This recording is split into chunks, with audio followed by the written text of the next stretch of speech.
Let's see this question. If the distance between two stations A and B is 100 kilometers, so which means they are saying that there are two stations here, A and B, and the distance between them is 100 kilometers. They are 100 kilometers apart. Murali and Srinu leave simultaneously from stations A and B respectively. So respectively is missing here. Respectively means Murali is starting from A and Srinu is starting from B. Okay. See, Murali and Srinu A and B respectively. So therefore Murali starts from A and Srinu starts from B towards each other, which means Murali will be moving in this direction and Srinu will be moving in this direction, right, towards each other, and they meet 60 kilometers from station A. So exactly at 60 kilometers from station A they are going to meet, right? So let us say this is 60 kilometers from station A. Since the total distance is 100, this will be 40 kilometers, right? So what does it mean? When they are moving, now Murali would have moved faster compared to Srinu. That is why he is able to cover a distance of 60 and he is able to cover only distance of 40 kilometers. And one more thing you should understand is the time taken by Murali to cover this 60 kilometers will be equal to time taken by Srinu to cover this 40 kilometers. So why?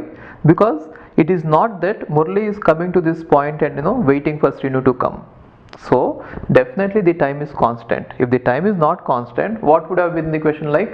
He would have told you that Murali has arrived at this point and waited for Srinu, but it is not that. So they are directly coming and meeting there, which means the time taken by both of them to cover these distances is same. So even in this case, the time taken, if it is t, let us say, then this time also will be t. Got it? So in both the cases, time taken is constant. Now we know that the distance is equal to speed into time, and in case if the time is constant, then we can say speed is directly proportional to distance or distance is directly proportional to speed. Now in this case, since we are talking about the ratio of the speeds, we can use this relation, right? Or what can you say? d1 equal to s1 into t and d2 equal to s2 into t. Now you divide 1 by 2, then what do I get? d1 by d2 equal to s1 by s2, right? So now what is d1 by d2? So let us say they are talking about ratio of Murali is to Srinu speed. So let's write everything in Murali and Srinu. Then speed of Murali divided by speed of Srinu is equal to distance covered by Murali divided by distance covered by Srinu, right? Now what is distance covered by Murali? Distance covered by Murali is 60 kilometers divided by distance covered by Srinu is 40 kilometers. Now kilometers and kilometers, they get cancelled away, therefore we are going to get 3:2. Therefore speeds are in the ratio of 3:2. Got it? Okay.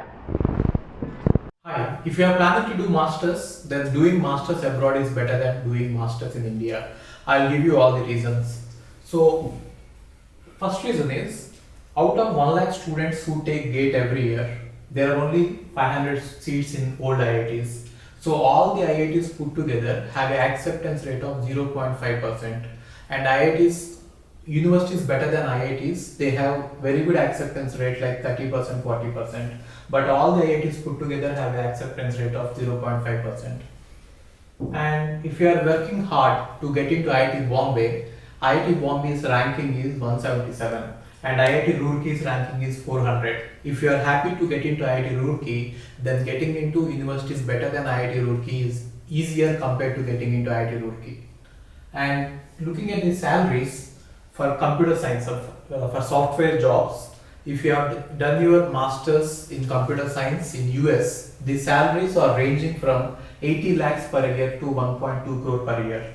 So even if you take an average of 1 crore per year, your savings will be much higher than the salaries in India. After taxes and your cost of living, you can easily save 40 to 50 lakhs per year. And in India, the maximum jobs that you get is around 30 lakhs. So your savings will be much greater than the salaries in India. And these are all the services that we provide. University shortlisting. So depending on your profile, we will shortlist what are the universities that you have to apply. And statement of purpose building. and then LOR guidance, and GRE and English test assistance, and education loan assistance. So you don't have to have any collateral, which means without any security, now you can get education loan. Getting education loan is very simple these days, and whatever the amount of fee that you have a range of universities. You can apply for 10 lakh universities, 20 lakh universities, or 50 lakh universities. But whatever it is, you are going to get complete education loan, and you can pay off your education loan in 1 year after you get a job. And then we do visa assistance, mock visa interviews, and then connecting with the university alumni. So now you might ask why we should join Game of Visas. So the answer is we have 90% success rate, 99% success rate. And these are all the destinations that we guide the students to.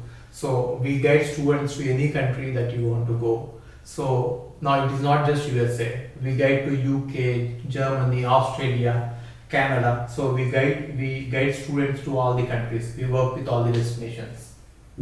And if you are interested in going abroad, you have to just drop us a message on this WhatsApp number 9494 555 454. Okay, thank you.